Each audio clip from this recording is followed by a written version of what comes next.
MotoSim 5.1, we removed the standard view manipulation icons in favor of mouse commands. In MotoSim 5.2, in addition to the mouse commands, we've brought back that toolbar. To show the toolbar, select the Application button, Options, and Customize Mouse. Now select Show Viewpoint Operation Bar. This is the new View Manipulation toolbar. It hovers over the graphics window.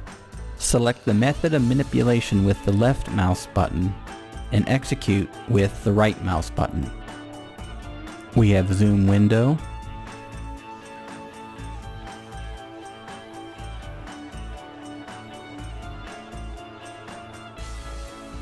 Free Rotate, Pan,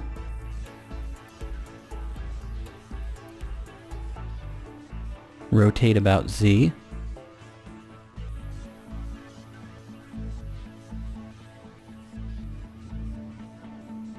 and Free Zoom.